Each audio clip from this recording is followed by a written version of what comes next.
Muchas gracias, Arturo. Muchas gracias, Juan Ignacio. Un lujo tenerte en la mesa. Recordar que Juan Ignacio cuenta con la mención de honor de nuestro colegio, que tuve el placer de entregarle hace algún tiempo y que igual hay que renovar. Entonces, bueno, pues agradecer a la organización que pensara en mí para poder abrir estas jornadas, o por lo menos abrir la puerta de Chiqueros, porque yo la ponencia que traigo es una ponencia cargada de preguntas, más que de respuestas, y sobre todo intentando aterrizar en lo que van a ser las ponencias más importantes. Compañero Federico, actual miembro de la Junta Directiva del Colegio, con Virginia desde el Ayuntamiento y al resto de los ponentes y los compañeros que les doy la bienvenida. Me ha gustado mucho la presentación que has hecho, Juan Ignacio, porque encajará probablemente con algunas de las cosas y de las opiniones que yo tengo ahora mismo. Si alguno se pregunta de dónde he sacado la imagen que está en la portada, bueno, pues es como la inteligencia artificial imagina, por usar el verbo, el cuartel judío, el barrio judío en Toledo. Bueno, afortunadamente yo creo que me jubilaré y la inteligencia artificial no me quitará el trabajo, por lo menos quiero pensar que eso es así. Bien, por si no lo conocen, Caminos de Sefarat y sobre todo la red de juderías de España cuenta con una página web maravillosa donde trae información actualizada de toda la red de juderías que hay en España. Hay 22, yo reconozco que he descubierto alguna que no conocía. Hace poco he estado hablando con alguien de Calahorra, no lo he visitado. Estamos en casa, toreamos en casa, creo que la más importante es la nuestra. Aunque nos quede alguna cosa por descubrir, pero bueno, ya intentaremos incitar a los arqueólogos a que intenten descubrirlo. Bien, todos estos entornos históricos, desde el punto de vista de la arquitectura y del planeamiento, han contado siempre, o han debido contar, con lo que desde el urbanismo llamamos planes especiales. Aunque las ciudades tienen planes generales, este tipo de entornos, por sus características muy especiales, siempre están regulados con planes especiales. Y los aspectos claves, he puesto entre paréntesis los tradicionales, el plan especial de Toledo ya tiene bastante antigüedad, siempre contaban al menos con estos 5 puntos. Una, evidentemente, la protección del patrimonio. Y aquí lo que siempre me gusta es indicar qué es patrimonio, porque muchas veces confundimos patrimonio con edificaciones protegidas. Y no solamente es la edificación el patrimonio. Yo creo que la vista de Toledo desde la Virgen del Valle es patrimonio. Y pasear por Santo Tomé es patrimonio. Y no solamente los edificios de la propia calle ni la propia catedral. Esos entornos visuales, la experiencia de poder pasear por Toledo en un entorno apropiado es también patrimonio. Probablemente en el plan especial antiguo no se contemplaba, pero creo que es de obligada protección. Evidentemente, esa protección del patrimonio siempre va acompañada de la rehabilitación y restauración de edificios y espacios públicos. Es muy importante, y lo comentábamos antes, la casa del judío en el siglo XIV probablemente ya no se conserve, pero afortunadamente hemos podido conservar edificios públicos. La mejora, el uso y la utilización y la restauración e incorporación al patrimonio a todos de ese tipo de edificios, evidentemente es uno de los puntos de esos planes especiales. La mejora de infraestructura. Nada tienen que ver las infraestructuras que tenemos ahora mismo o que necesitamos ahora mismo para poder desarrollar nuestra actividad con las del siglo pasado. La ciudad de Toledo, el casco histórico de Toledo, incorporó la fibra óptica hace muy poquito y hasta ese momento poder trabajar de manera normal o como se trabajaba en el polígono era misión imposible. Cómo no, la investigación arqueológica y evidentemente la documentación y la información de todos estos trabajos que se han ido haciendo. Aquí sí que traigo un segundo punto, que es llamarle la atención que sobre la evolución urbana de la ciudad de Toledo, Ignacio Álvarez, nuestro compañero, publicó un análisis y una historia de todos los planeamientos que ha habido en la ciudad. Y aquí aprovechar el foro para decir que, sobre todo mi compañero del actual miembro de la Junta Directiva, se me quedó algo pendiente de hacer, he hablado con el consorcio y con el ayuntamiento, que fue, creo que un reconocimiento, un homenaje a nuestro compañero Ignacio Álvarez y también a Manuel Santaolalla, gerente del consorcio. Esto lo teníamos planificado para hacerlo en un sitio especial para todos, como era el Salón Rico. Lo hablamos con el gerente del consorcio actual. Las inauguraciones sucesivas, realmente el espacio ha terminado de concretarse ahora. Yo me gustaría aprovechar el foro para pedirlo y proponerlo, porque creo que realmente el fallecimiento de estos dos compañeros, triste fallecimiento relacionado con el COVID, creo que hay que hacer algo en ese momento. Vale. ¿Y cuáles son los retos actuales de los planes especiales? En Toledo estamos pendientes de que se actualice el plan especial. En casi todas la mayoría de las ciudades que conocemos está pendiente de actualizarse en los planes especiales. Cada vez el urbanismo cada vez es más complejo, la aprobación de planes cada vez es más complejo, la documentación, la exposición y la capacidad. Hablaremos de eso dentro de un poco. Bueno, pues los nuevos planes deberían contar con un adecuado equilibrio entre la obligada protección y la necesaria innovación. Aquí encima de protección podemos poner a nuestros compañeros arqueólogos y a lo mejor encima de la palabra innovación podemos poner a nuestros compañeros arquitectos. No tiene por qué, es por abrir debate y que luego la mesa redonda sea todo un poco más animado. Y creo sinceramente, como decía Juan Ignacio, que seguimos teniendo entre la ciudadanía la sensación de que cuando encontramos un resto arqueológico en una propiedad, en una obra, en una promoción, es un problema. Creo que va cambiando y yo recientemente he tenido una mala experiencia con una propiedad que nos ha echado al arqueólogo y a mí de la obra porque hemos encontrado un pequeño paño de una antigua muralla en un entorno BIC, hemos intentado incorporarlo al proyecto y la propiedad decía, bueno, yo pago al arquitecto y pago al arqueólogo y no tengo por qué conservar el muro, hacer algo para tirarlo. No podemos, un paño de muralla le da valor a tu propiedad el hecho de que haya un paño de muralla, lo incorporamos, le metemos en valor. Pero la propiedad decía, bueno, hace un mes no se conocía el paño de muralla, ¿qué pasa si se cae esta noche? Claro, ¿qué pasa si encuentras un Tiziano en tu guardilla?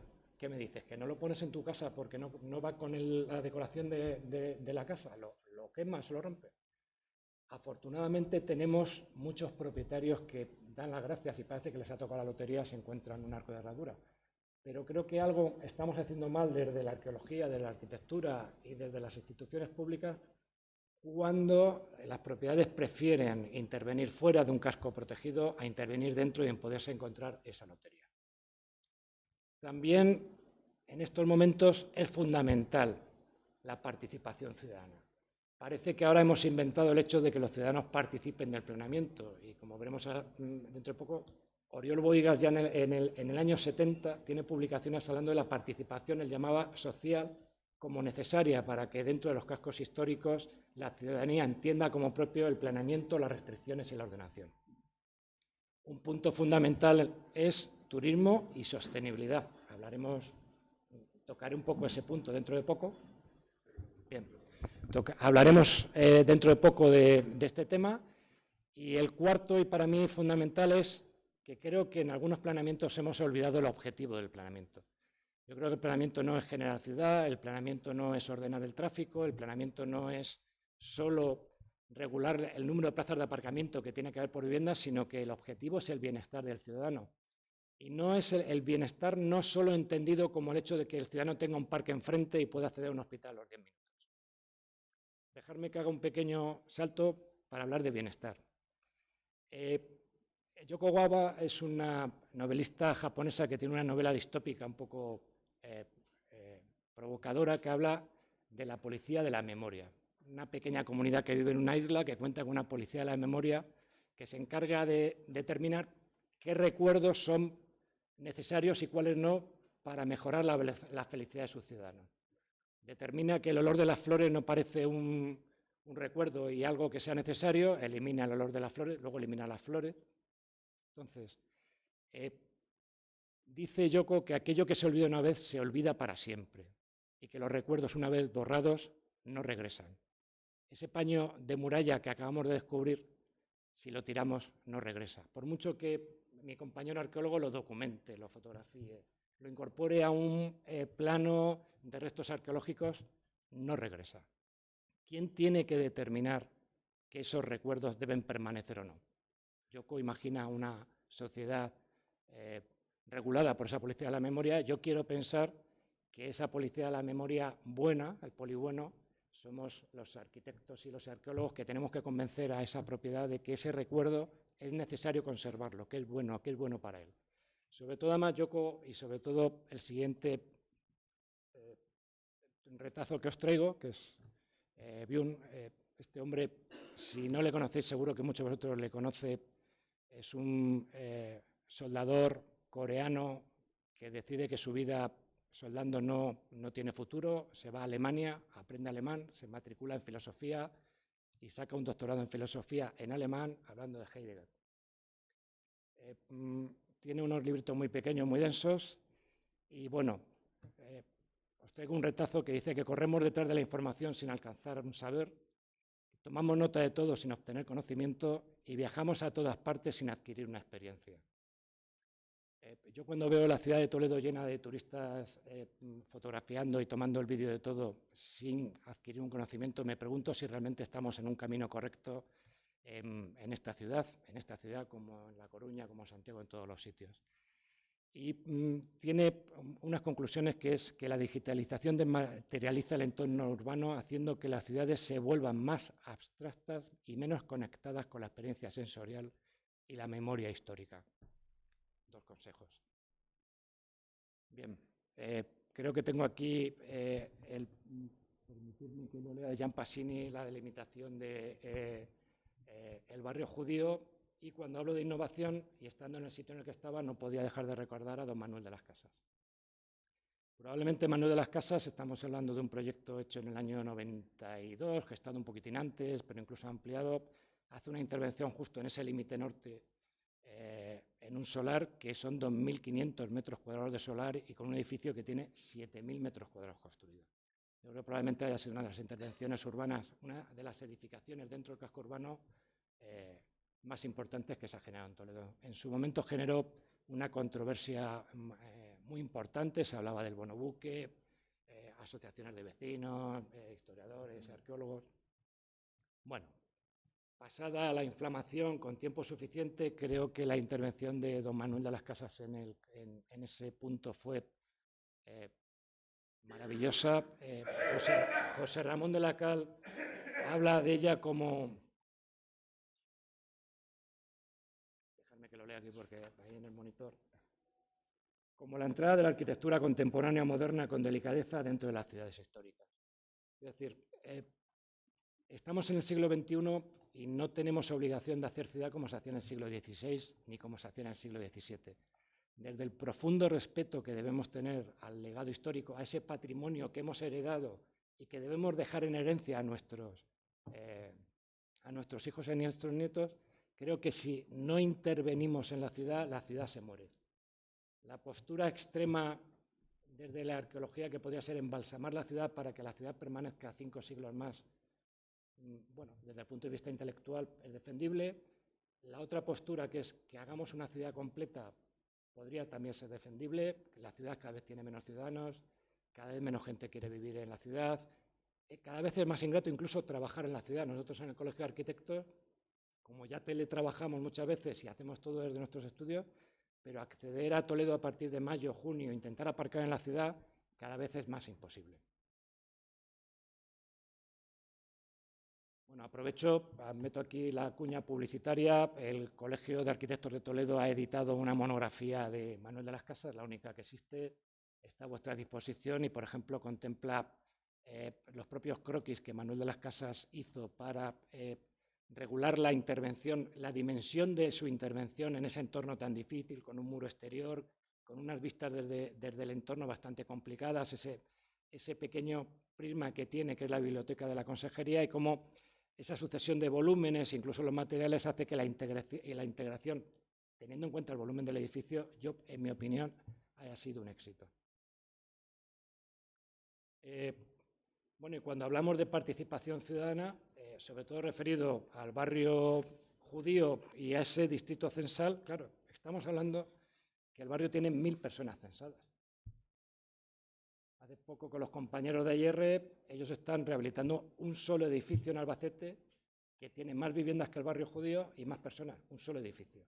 Claro, Es un entorno complicado, ahí tenéis 547 viviendas censadas, de las cuales ya el 26% no es vivienda principal, bastante probable que se deriven a otro tipo de uso, y ya con en torno a un 25% de personas mayores de 65 años.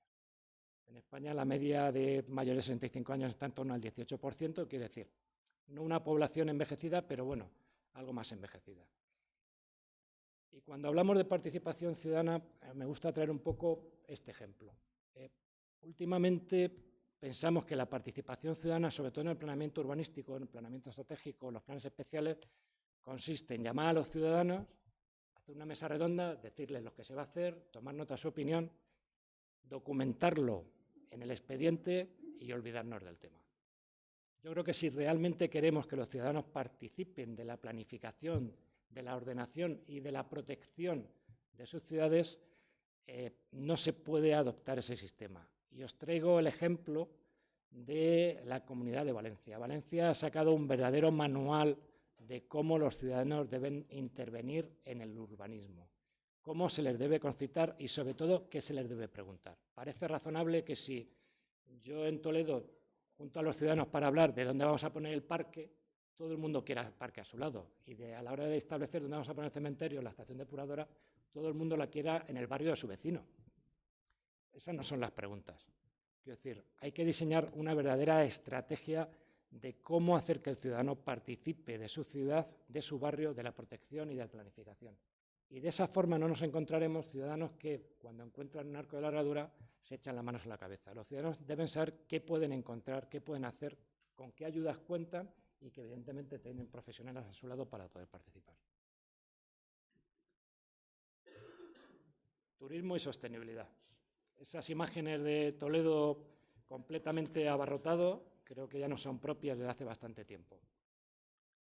Y ahí tenéis el último registro, que es sobre viviendas de uso turístico. He podido lograr, en el cual, bueno, pues tenemos ya casi 3.400 plazas de viviendas de uso turístico en la ciudad, con un incremento cercano al 30% en el último año. Me parece que Toledo es la 10ª ciudad en plazas de vivienda de uso turístico.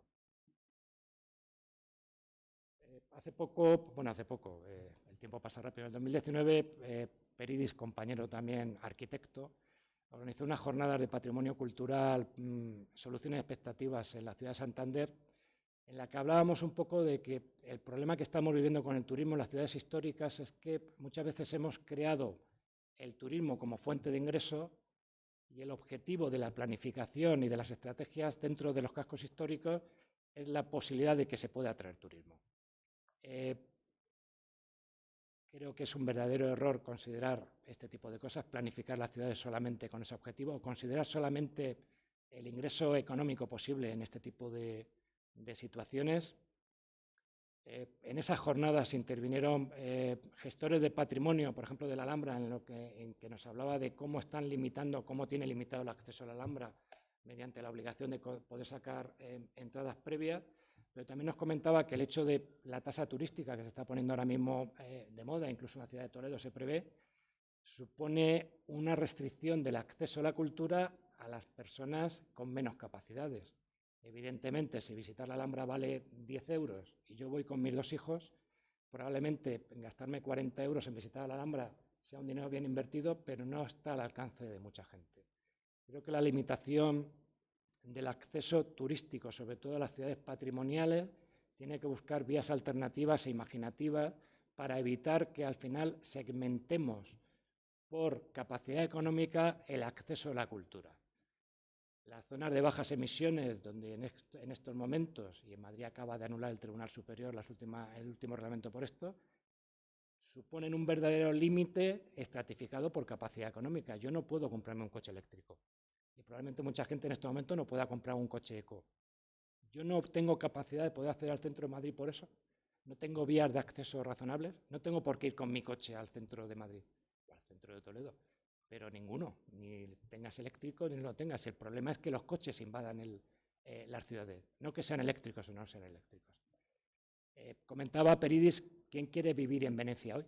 Que decía, a lo mejor en el siglo XX poder vivir en Venecia parecía un lujo en el centro de Toledo, pero ¿quién quiere, viendo las imágenes que vemos de Venecia, quién querría vivir en Venecia hoy?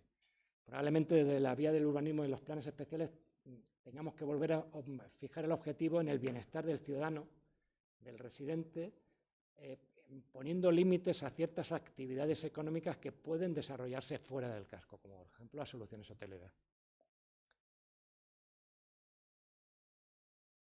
Bien, a este respecto, bueno, pues os llamo la atención como desde la Escuela Técnica Superior estuve viendo y valorando pues, en su momento un trabajo de Candela acerca del análisis urbano de Toledo mediante la teoría de grafos. Realmente a través de nuestros terminales móviles y la geoposición podemos establecer qué monumentos o vías son más usados, dónde se establece el acceso durante más tiempo, qué monumentos son más visitados. En el tema de la Alhambra incluso ven qué recorridos hacen los turistas, dónde lleva más tiempo los turistas pudiendo ver acciones para poder planificar recorridos alternativos, poder orientar a los turistas o a las personas que están viviendo en la ciudad a poder decir, bueno, pues en estos momentos la calle Santo Tomé está más libre o directamente impedir el acceso de determinadas personas a determinados sitios porque ya no se puede. Yo creo que todos habéis asistido, si estáis en Toledo, a momentos complicados en los que uno intenta acceder por la ciudad y pasar por la ciudad y realmente es un verdadero problema. Bueno, pues poner aquí sobre la mesa que este tipo de análisis pueden ayudar a la planificación, a la futura planificación. Traigo aquí a nuestro José María Escaga, doctor arquitecto y sociólogo, sobre todo cuando hablamos en estos momentos del bienestar del ciudadano tendente a las estrategias de planeamiento, no solamente en general, sino en el caso de las ciudades históricas, los planes especiales. Creo que en estos momentos el planeamiento se ha convertido en una verdadera jungla jurídica. Es sumamente complicado sacar adelante cualquier tipo de plan, el plan especial, el plan general. La ciudad de Toledo ahora mismo está con un plan general del año 96-97. Hacer un nuevo plan general está costando a los servicios técnicos y al propio ayuntamiento un verdadero esfuerzo. Creo que Esquiaga lo llamaba francotirador, puede boicotear la aprobación de un plan general porque se ha vulnerado un plazo, porque no contamos con el estudio de igualdad, porque no contamos con el estudio de sostenibilidad. Es realmente complejo obtener los estudios sectoriales. Creo sinceramente, no lo podemos hacer desde aquí, pero creo que todo esto debe cambiar. O sea, no podemos estar 12 años para aprobar un plan general, porque para cuando lo queremos aprobar, los supuestos de crecimiento de hace 12 años no son los presupuestos de sostenibilidad de ahora mismo. Creo que debemos realizar fases, incluso en los planes especiales, de investigación, documentación, e ir aprobando documentos independientes que nos puedan generar la modificación y la actualización del plan especial, porque si no, no tendremos plan especial. ¿Debe incorporar el plan especial de Toledo a la Vega Baja? Pues probablemente sí. O no, debe haber dos planes especiales, quiero decir, pero que eso no suponga un límite. El hecho de que a lo mejor la zona de Vega Baja tenga no menor investigación, pero menor decisión política de cómo actuar, no debe impedir que el plan especial del casco histórico pueda salir adelante. Entonces, sobre todo José María habla también mucho de sostenibilidad y vuelvo otra vez, pone la vía en el bienestar del ciudadano. Creo que no debemos olvidar que lo que hacemos siempre es para el bienestar del ciudadano, teniendo en cuenta el bienestar del ciudadano, el hecho de que su patrimonio, que es suyo y no nuestro, se mantenga. Cuando hace poco, dejadme que traiga, yo soy de Talavera, se ha aprobado el casco histórico de Talavera como BIC, lo que yo le decía a los vecinos es que enhorabuena, pero que recordéis que acabamos de expropiaros la propiedad de vuestros inmuebles. Ya no son vuestros, no son solo vuestros, y probablemente sean más nuestros de toda la comunidad autónoma o de todos los ciudadanos que vuestros. Lo que se puede o no se puede hacer ahora en vuestras propiedades no lo decidís vosotros, no lo decide ni siquiera el arquitecto o el arqueólogo que está trabajando con vosotros. Lo decidimos todos, porque todos acabamos de ser propietarios de vuestra ciudad, vamos a invertir dinero público en mejorarla y evidentemente tenemos nuestras capacidades. Y de cara, como última propuesta, pues al futuro plan especial de la ciudad de Toledo, bueno, pues traer un poco una reseña que en su momento me gustó mucho, es la actuación que se hizo en el barrio judío de Girona, intentando incorporar la realidad virtual al planeamiento y sobre todo al conocimiento. Creo que estamos en un momento óptimo de medios y capacidades, sobre todo a través del diseño BIM de nuestros proyectos, para que podamos crear fácilmente un gemelo digital de nuestro casco histórico. Es habitual en estos momentos todo el escaneado 3D de edificios históricos, sobre todo para poder hacer un mantenimiento y un seguimiento de cualquier problema estructural. Evidentemente, ese escaneado 3D se puede incorporar al gemelo digital de la ciudad de Toledo. Cualquier proyecto que pueda hacer Federico, cualquier arquitecto en estos momentos, muchas veces ya viene obligado, sobre todo por normativa europea, a que se hagan BIM. Esos modelos digitales se pueden incorporar al propio planeamiento de la ciudad. ¿Con qué objetivo? Evidentemente, que todos podamos acceder a las sucesivas tramas arqueológicas que podamos ir documentando en cada excavación arqueológica de manera directa. Todos conocemos qué se ha hecho en la ciudad, en la casa de al lado, qué se ha encontrado en la calle de al lado, de manera pública. Podemos experimentar con las propuestas y la innovación que queramos los arquitectos. Podemos saber qué efectos va a tener la ubicación de un determinado equipamiento público en el tráfico, en las comunicaciones, en el entorno, en el soleamiento y en la actividad de la ciudad.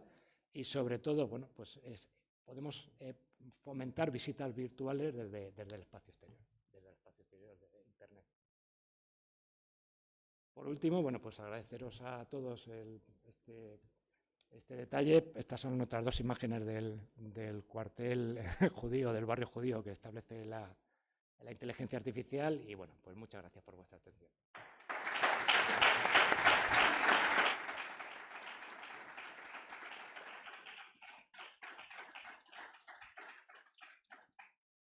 Muchas gracias, Carlos. La verdad es que se ha ceñido perfectamente al tiempo, o sea que nos ha quedado incluso tiempo de si alguien tiene algún tipo de pregunta que hacerle antes de pasar a la pausa.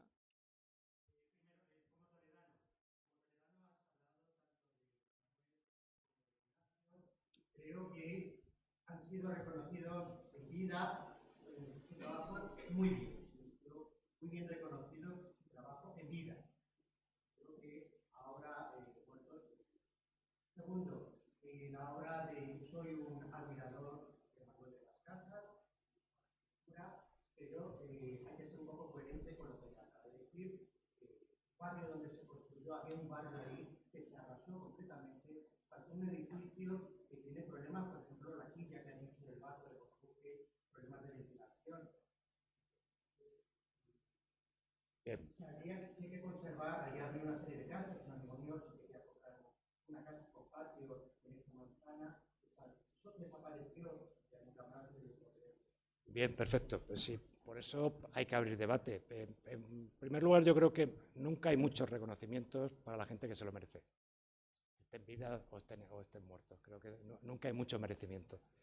Y en segundo lugar, también por abrir debate, hay un amigo mío que comenta que si los visigodos hubieran tenido arqueólogos no habríamos llegado a la ciudad moderna. Quiero decir, las ciudades evolucionan. Y es evidente que la implantación de la Consejería de Agricultura, teniendo que demoler en su momento determinadas edificaciones, es discutible y criticable. Yo lo que valoro es que esa intervención, siendo muy arriesgada porque estamos hablando de 7.000 y pico metros cuadrados, realmente está hecha con una delicadeza y un cuidado por el entorno digno de todo mérito. Y yo creo que, además, Manuel de las Casas tiene otras intervenciones que podemos ver que posibilitan que, bueno, fuera Premio Nacional de Arquitectura, incluso esa intervención fuera premio de la Segunda Bienal de Arquitectura Española. Criticable perfectamente, pero creo que pocos arquitectos hubieran intervenido de manera más delicada que él lo hizo en ese momento.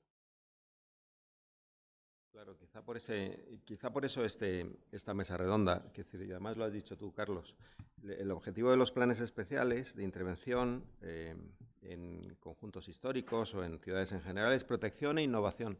Protección e innovación. Y ahí el ejemplo que has puesto tú de la Consejería de Agricultura es cómo encontramos el equilibrio. O sea, que ese es el problema. Si realmente tanto tu reivindicación es absolutamente válida, como también el intento por parte del gestor que interviene en las ciudades de intervenir y adaptar, ¿no? Es el debate histórico entre Raskin y Leduc, es decir, es exactamente lo mismo, ¿no? Y realmente más de un siglo después seguimos con las mismas discusiones y sobre todo el mismo encaje. Por eso estamos aquí. O sea, que esto quizá lo dejamos ya para la última hora, para el debate final, pero sí, está claro. ¿Y alguna...? Sí. No, simplemente, claro, hay que ver el momento en el que se produce. O sea, el momento en el que se produce ese encargo, la comunidad autónoma se crea en el año 86, ¿vale? Es un proyecto que viene de antiguo y que incluso se amplió. La comunidad autónoma busca generar edificios institucionales que alberguen instituciones nuevas. La Consejería de Agricultura podría estar en cualquier sitio, pero recordemos el casco histórico de Toledo en el año 90. Quiero decir, era un sitio realmente gris y manifiestamente mejorable, abandonado por casi todo el mundo y muy complicado. Y en ese momento el encargo mete 500, 600 funcionarios en el entorno y rehabilita desde el punto de vista de la actividad comercial y otro tipo de actividades ese entorno. Es decir, ¿hoy lo haríamos? Pues probablemente hoy no lo haríamos, porque a lo mejor tampoco hace falta una consejería con 700 funcionarios ahí. Pero en el año 90 yo fui jefe de obra de aquella... Estaba terminando arquitectura y fui jefe de obra de aquella obra. El casco histórico era un sitio ingrato. Ese entorno, pues sí, teníamos los conventos, los edificios, pero no era un sitio realmente como podemos ver ahora en el siglo XXI. ¿Algún comentario más o pregunta antes de ir a proceder a la pausa café? Pues nada, un café nos lo hemos merecido, yo creo. Gracias.